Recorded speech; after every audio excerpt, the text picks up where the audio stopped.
Oi, pessoal, tudo bem? Estamos aqui retornando com o Prosa com Bertaglia. E hoje estamos trazendo um tema substancial, muito importante. É a teoria das restrições. Eu gosto muito desse tema, inclusive lá no meu livro tem uma parte que eu dediquei à teoria das restrições do cientista Goldratt. Então, o tema nosso aqui vai ser Goldratt e a teoria das restrições. E o que é a teoria das restrições? Logicamente, nós vamos ouvir com mais detalhes, mas é uma metodologia para a gente identificar alguns fatores limitantes que são importantes dentro das organizações. E esses fatores limitantes, que às vezes chamamos de restrições, ora de gargalos, eles, de certa forma, precisam ser eliminados para que a companhia substancialmente consiga ter mais produtividade, estrategicamente mais vantagem competitiva. Isso faz parte, inclusive, de alguns outros conceitos que se somam à teoria das restrições. Goldratt foi quem inventou esse conceito. Eu li lá na década de 1980 um livro chamado A Meta, um livro encantador. E, portanto, através de um colega, o Rodrigo Giometti, nós trouxemos aqui para bater um papo, uma prosa sobre esse tema, o Celso Calia. É um tema fantástico, pessoal.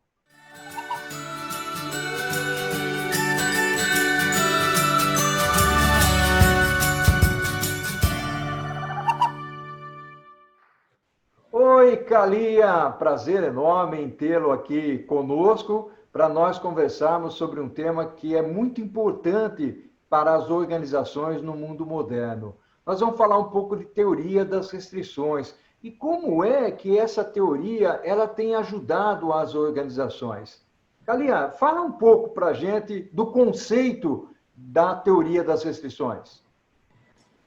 Bom, a teoria das restrições, que é também chamada pela sigla TOC, do inglês, como disse o Bertaglia, ela foi idealizada por esse físico israelense, Eliyahu Goldratt, na década de 80. E eu tive a oportunidade de ler esse livro quando o meu chefe, eu trabalhava numa empresa multinacional na área de autopeças aqui no Brasil. E o meu chefe, voltando dos Estados Unidos, ele chegou com o livro A Meta e falou, olha, Celso, você precisa ler esse livro. Você é da área de produção, tem tudo a ver com você e eu acho que você vai gostar. Então, aí eu li o livro, isso era mais ou menos 1988. Gostei demais do livro, convidei na época o Mário Alberto Machado, que era o responsável pelo PCP, e convidei também, algum tempo depois, o Carlos Casquel, que hoje é o gerente executivo da nossa empresa. E aí montamos todo o processo de como aplicar a teoria das restrições no processo fabril, na manufatura. E foi realmente uma virada muito importante. Aí eu comecei a manter contato com o idealizador, Dr. Goldratt, e trocando ideia de como é que nós estávamos fazendo, quais as dificuldades, ele ia dando uns pitacos aí. Aí depois implementamos, foi muito bacana, um belo dia ele me liga. Foi uma surpresa. Ele perguntou, olha, eu e meu sócio, nós vamos ver o que você está fazendo aí no Brasil, porque nós soubemos aí, tivemos algumas informações que a coisa está indo de vento em pouco. E como o produto foi idealizado por mim, você é uma das primeiras implementações no mundo, posso ir aí visitar vocês? Pô, como não, né? Então, 2 dias depois, estava o Eliyahu Goldratt e o Bob Fox, na época, o sócio dele, e ficamos lá em uma semana, aprendi pra caramba, foi um banho de loja mesmo com teoria das restrições. E tudo começou assim, e então, em 1990, eu acabei saindo dessa empresa para fundar e montar a Goldratt Associados. E, na época, nós começamos, era novato em consultoria, tal, outros consultores se somaram a nós e começamos a vender e entregar esse tipo de produto da área de manufatura.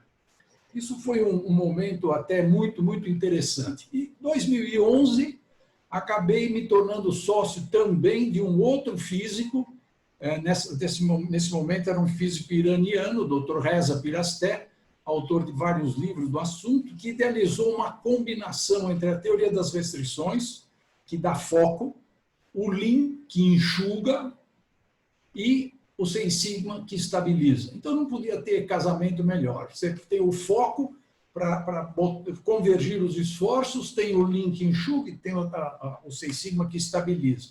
É um casamento maravilhoso. É o TLS. Então, de lá para cá, nós temos tocado dessa forma.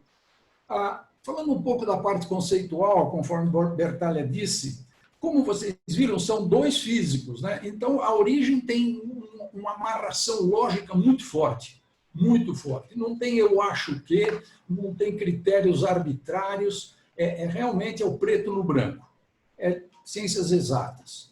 E o que aconteceu com isso?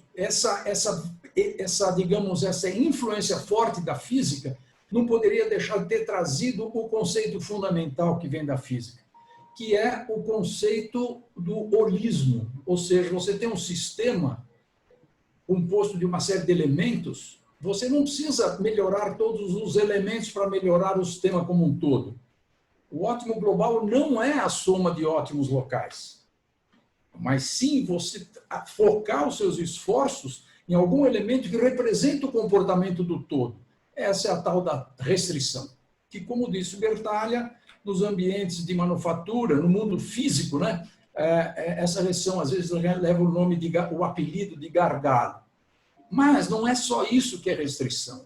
Restrição, na maior parte das vezes, inclusive, são políticas da empresa, formais ou não. São regras, paradigmas, que são absorvidos, às vezes, como as grandes verdades. E que uma análise que fazemos com a teoria das restrições, concluímos que, poxa vida, está aí uma restrição política.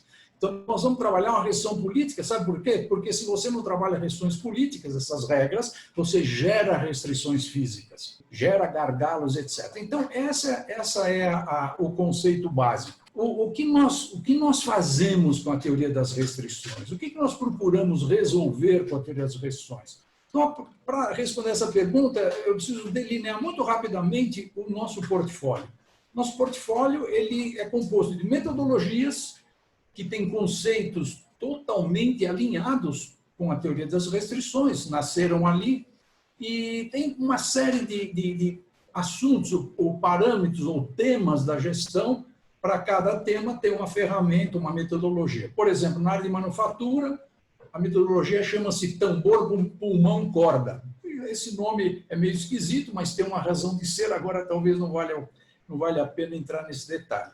Na área de logística, ou cadeia de suprimento, a ferramenta chama-se ressuprimento do consumo real. Não é suprimento do consumo previsto. A teoria das restrições abomina previsão de venda, por exemplo, é a ousadia de querer buscar certeza na incerteza. Previsão é alguma coisa que é incerta. Então, daí surge esse paradigma gera uma série de restrições políticas e físicas e tal. É uma metodologia justamente para fazer esse reabastecimento de uma forma muito interessante, com vários gargalos, várias restrições eliminadas. Depois tem várias ferramentas para o processo de tomar decisão, na parte também de gestão da estratégia, da teoria das restrições, porque esse sim traz toda a lógica com maior intensidade e ainda uma lógica analítica da física, porém devidamente traduzida para o mundo empresarial. Então, os gestores, principalmente no topo da pirâmide, dominando os tais processos de raciocínio, que permite fazer a gestão da estratégia, criam uma competência diferenciada para montar seus planejamentos estratégicos, com muito foco. Portanto, a influência da presente também no planejamento estratégico. O planejamento estratégico, para ter uma ideia, por exemplo, em que o primeiro passo é uma análise muito profunda do problema, muito mais profunda do que eu vi em toda a minha vida profissional no passado, do que se chamou de planejamento estratégico, em que geralmente a análise do problema é irrisoriamente, inquestionavelmente insuficiente para poder construir uma solução holística. atuando nos pontos estratégicos da organização, pontos nevrálgicos da situação. Esse é um tema fascinante. No fundo, o meu tema pessoalmente preferido é esse dos processos de raciocínio. Na análise do problema, começa sempre com a definição do que é o problema. O nosso conceito não físico do que é problema é totalmente diferente do conceito de física. Por exemplo, nós sabemos no mundo empresarial que o problema é aquilo que nos incomoda. São os sintomas, os doentes são os problemas na organização.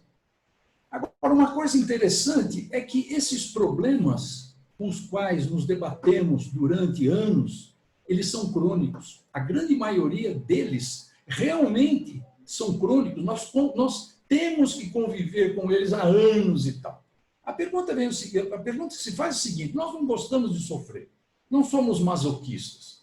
E somos criaturas inteligentes, formados nisso, naquilo, pós-graduação, etc. Como se explica que nós aceitamos conviver com uma coisa que nos machuca tanto? Ora, aí vem uma questão muito importante, que se soubermos resolver, aí sim nós temos condição de analisar o problema com uma profundidade que vai nos permitir chegar nos reais focos de mudança, que é responder adequadamente à pergunta: o que mudar? Qual é o problema? Precisamos entender realmente qual é o problema. Não é sintoma, é a doença, é a causa raiz, como chegar nela. Então, a teoria das restrições, ela preconiza o seguinte: problema é um conflito não resolvido. Ou seja, por exemplo, a empresa precisa melhorar seus resultados. No caso de logística, não um exemplo apenas. Mas é o seguinte: para melhorar meus resultados, eu preciso realmente aumentar minhas vendas, mas eu também preciso proteger o caixa. Eu preciso das duas coisas entre tantas outras. Mas essas são cruciais: aumentar as vendas e proteger o caixa. Aí começa a perguntar: vamos desdobrar. O que eu preciso para aumentar as vendas? No nosso caso, precisa aumentar o estoque. Vira e mexe, não tem produto disponível e tal. Ou seja, para aumentar as vendas, é necessário aumentar o estoque. E para proteger o caixa, o que é necessário? Proteger o caixa é necessário reduzir o estoque. Caramba, eu quero aumentar a venda e também proteger o caixa. Para isso, eu chego em aumentar o estoque ou diminuir o estoque. E há uma sensação de conflito, porque conflito não existe. Conflito é uma percepção causada por uma sensação de não sei se vou para cá ou para lá, o antagonismo. Então, o que preconiza a teoria das restrições é o seguinte: atrás de toda percepção de conflito, portanto, nos impor a convivência com o tal do problema, que é um conflito não resolvido, atrás de um conflito tem que ter pressupostos errôneos, premissas, algumas verdades que nos ensinaram ou que nós acabamos acreditando nelas, verdades entre aspas, que nos levam até a sensação do conflito. Então, a resposta, se aumenta o estoque ou diminui o estoque, não é trabalhar com estoque intermediário, um estoque médio, que não atende nem plenamente ao aumento de vendas e nem plenamente à proteção do caixa. Então, a resolução do conflito é um conceito qualquer que está escondido. Por exemplo, quando você faz o ressuprimento daquilo que realmente foi consumido, se você consumiu, ressupre, a disponibilidade vai lá para cima. Você não tem previsão de venda. Você não pegou a bola de cristal, tentar a ousadia de prever o futuro. E, em cima dessa conclusão, fazer teu plano estratégico, o seu plano de abastecimento. Não, é um fato real. Eu ressupro o que consumi. Agora, se eu ressupro o que consumi, a disponibilidade é fantástica. Portanto, eu não trago produtos a mais, que a previsão me levou a comprar.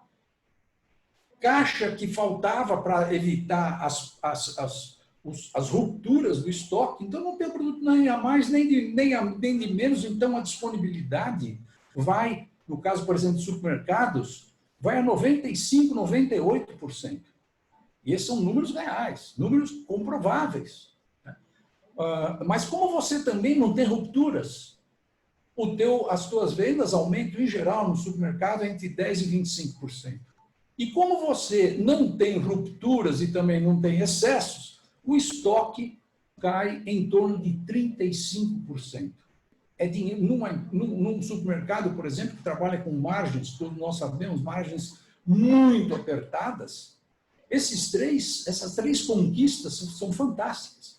E qual foi o pressuposto que foi eliminado? O pressuposto de que eu tenho que trabalhar prevendo o futuro, prevendo venda. Não preciso prever venda, não preciso colocar pedido de compra para o fornecedor. Eu preciso ter uma regra acordada com ele.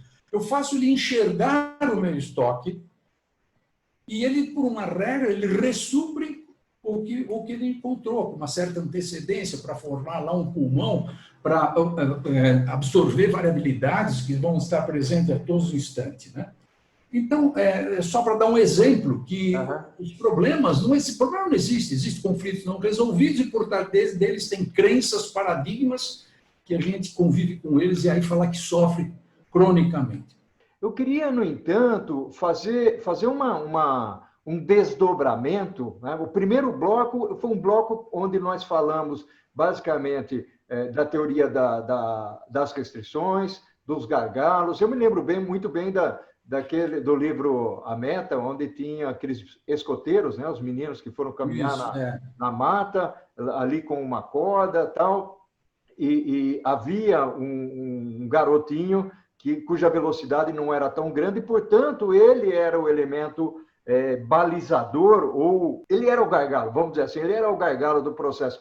E a forma como o Goldratt escreveu o livro foi uma espécie de uma história onde envolvia manufatura, envolvia família. Era uma história muito bonita que, no final das contas, acabou se transformando nessa metodologia que a gente usa hoje. Isso ficou muito fantástico nesse primeiro bloco. Eu queria ir agora para um segundo bloco, onde nós vamos conversar sobre o que a gente busca resolver, trazendo mais exemplos, ou seja, o que a Goldratt e Associados busca resolver, trazendo mais exemplos reais de onde estamos trabalhando, o que estamos fazendo. Pode ser? Vamos lá? Com certeza.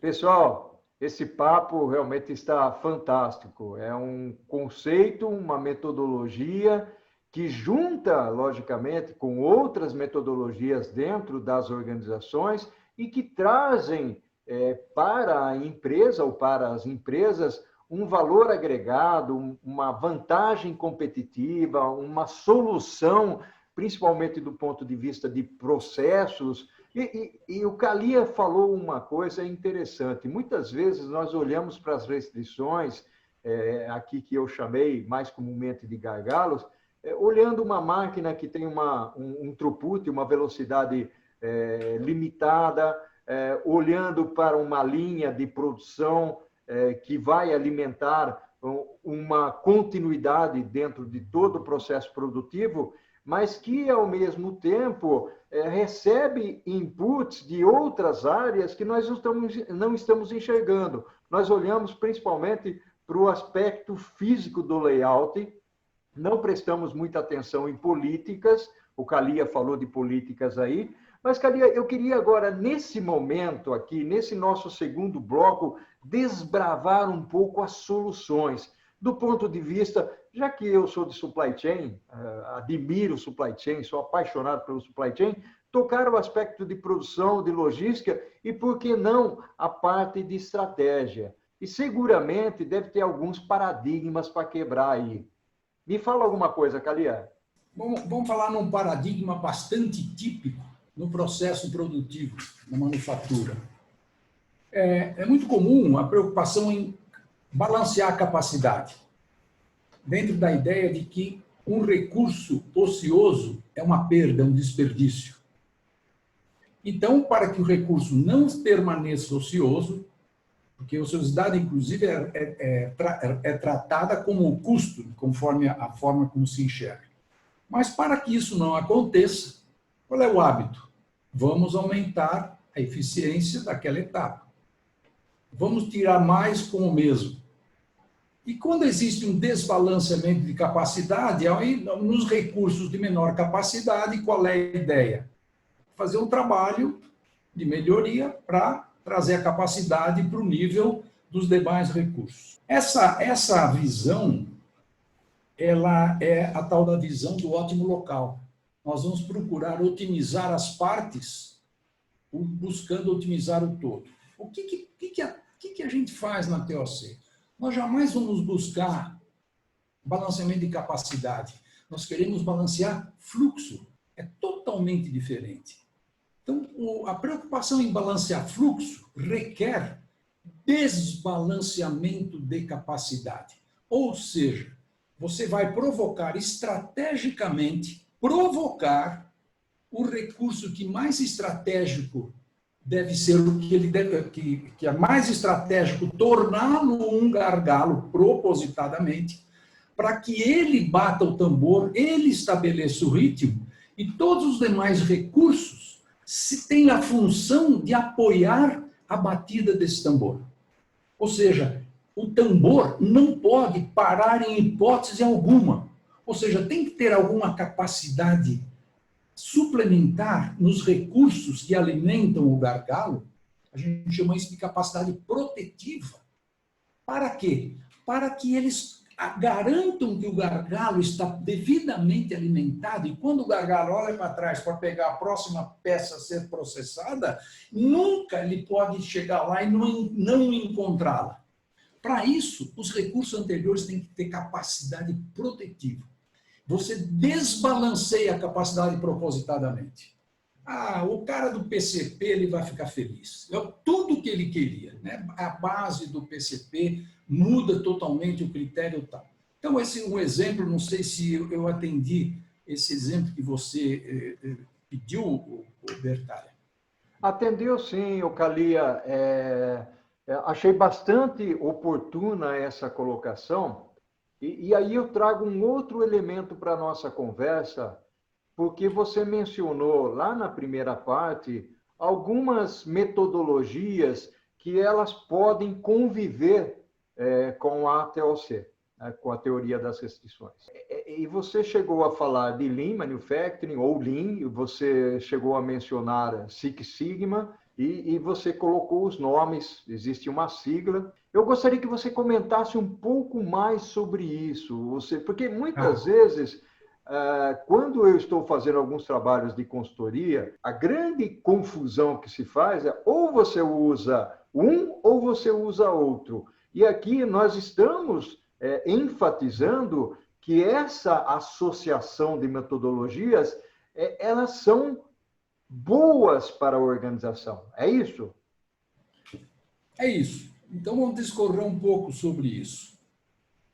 O TLS, que é TOC, Lean e Six Sigma, ele tem essa combinação é fantástica, como eu disse, porque você associa foco com enxugamento e com estabilidade. Muito bem. O que acontece quando você faz organiza um fluxo, como eu estava dizendo agora há pouco, em cima de um gargalo, digamos assim, provocado estrategicamente? E você tem que ter um ritmo do gargalo, porque esse ritmo do gargalo está relacionado ao que você vai vender. O que a empresa produz é o que o gargalo produz. Então, quanto melhor o ritmo, maior o ritmo dele, mais você vende, etc, etc, etc. Muito bem. Então, num processo bem simples de qual seria a lógica de uma gestão de restrição, no caso da manufatura, a primeira pergunta é: qual é a restrição? Ou então, qual é o recurso que eu quero que seja a restrição? Para eu ter controle sobre ele. Muito bem. Então, a gente tem uma série de formas de identificar a restrição. O que agora não vem ao caso, é muito detalhe. Mas no momento que você identificou a restrição, a próxima etapa é decidir como explorar a restrição. Decidir como tirar o máximo proveito desse tambor que não pode parar. Aí, Lean cai como uma uva, porque ele vai enxugar aquilo que causa desperdício do tempo precioso da restrição ou do gargalo. Então, as técnicas de Lean, elas se encaixam maravilhosamente. Para esse caso, para essa situação, e resolver aquelas coisas mais detalhadas, digamos, os ruídos, Não tem como o Lean, na nossa experiência. TOC não tem ferramenta para isso. Tem que trazer o Lean para fazer isso. A terceira etapa, a primeira é identificar a restrição, a segunda é decidir como explorar, como tirar o máximo. Então entra o Lean. A terceira etapa é subordinar tudo ao ritmo do gargalo. Ou seja, não tem essa de alguém, não pode ser uma produção empurrada. Você não vai tocar o produto, a matéria-prima do almoxarifado para frente. Não, não. Você vai esperar que a batida do tambor puxe. Ela é que vai puxar. Esse é o conceito da corda. Quando ela puxa, que é de subordinar tudo, existe uma preocupação. As variabilidades. Tem dor de barriga aqui, tem dor de barriga lá. Quando o tambor começa a puxar a matéria-prima, de repente tem um problema lá atrás, que está tendo uma variabilidade muito grande. O que é que está fantástico para isso? Seis Sigma. Só que a ideia é você trazer o Lean aonde realmente é necessário. No caso, para explorar melhor a restrição. E vai trazer o Seis Sigma onde é realmente necessário, eu digo necessário para essa lógica da TOC na manufatura. Então, você vai aplicar onde realmente é necessário. E tem um último... Bom, e a última etapa das 5 etapas é você, uma vez que você fez tudo isso, bem provavelmente o gargalo mudou de lugar. Aquele gargalo que você explorou tão bem, ele deixa de ser gargalo. Tem um outro lá que agora passa a ser o gargalo. Opa, então muda tudo. Identificou o próximo gargalo e decide como explorar. Opa, traz o Lean para aquele ponto novo e tal. E a melhoria contínua acontece dessa forma. Identifica a restrição, decide como explorar, subordina todo mundo, não sei o quê, com a corda e tal. E assim vai a melhoria contínua focada. Não é melhorar tudo para melhorar o todo.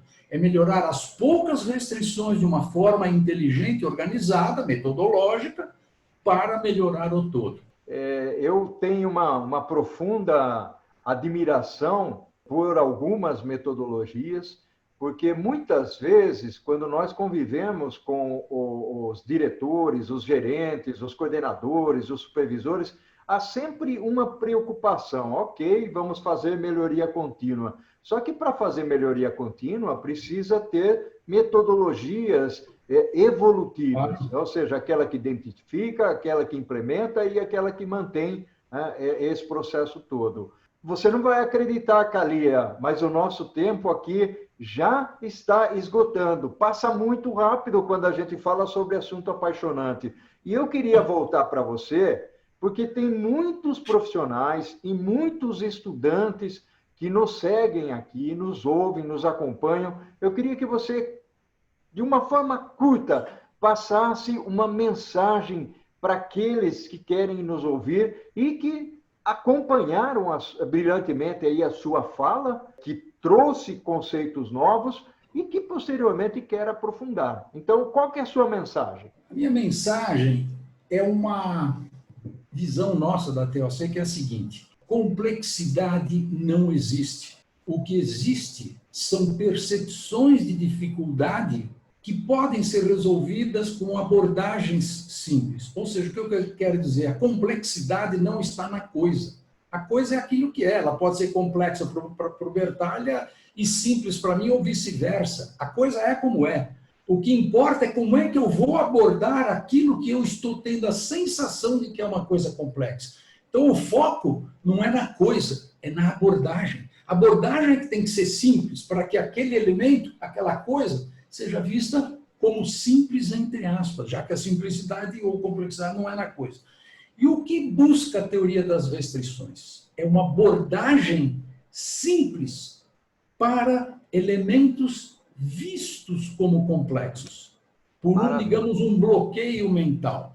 Nós dizemos o seguinte: em qualquer sistema, sempre existe uma simplicidade inerente. E, em geral, a simplicidade inerente de qualquer sistema são os elementos, os poucos elementos que representam ou sintetizam todo o sistema, ou seja, suas restrições. Então, metodologias que focam as restrições de qualquer sistema levam a uma abordagem simples em cima de sistemas tidos como complexos, porque a abordagem simples não foi idealizada, não foi pensada, não foi engenheirada. Então, a minha mensagem é o seguinte: esqueça a complexidade. A percepção de complexidade é bloqueio mental, assim como a percepção de um problema crônico também é uma falácia. Busque os pressupostos errôneos que te levam à percepção de que aquele problema é crônico. Qual é o conflito, qual é o dilema? Não sei se vou para a direita, não sei se eu vou para a esquerda, fico isso nessa relutância. Problema crônico. Então, essa é a minha mensagem. Então, um grande abraço a todos, estamos disponíveis, Bertalha, a qualquer momento que você quiser voltarmos a falar sobre qualquer outro tema que seja no nosso âmbito, obviamente, estaremos sempre disponíveis. Agradeço também aos apreciadores aí do programa do Bertalha, e não é por menos que eles têm uma série de fãs aí, porque esse programa realmente é muito interessante. A grande prosa do Bertalha. Parabéns pela iniciativa, Bertalha. Obrigado, Calia, obrigado pela sua participação. Existe uma missão, além de trabalhar, fazer consultoria, dar aulas, escrever livros, artigos, mentorias e tudo mais, há uma missão de educação, de trazer pessoas que tenham conhecimento. Então, educar para transformar. Um forte abraço para você, tá? Ao infinito e além, e que a força esteja conosco. Opa, que maravilha, que mensagem. Muito obrigado. Até logo. Tchau, tchau. Um abraço. Tchau, obrigado.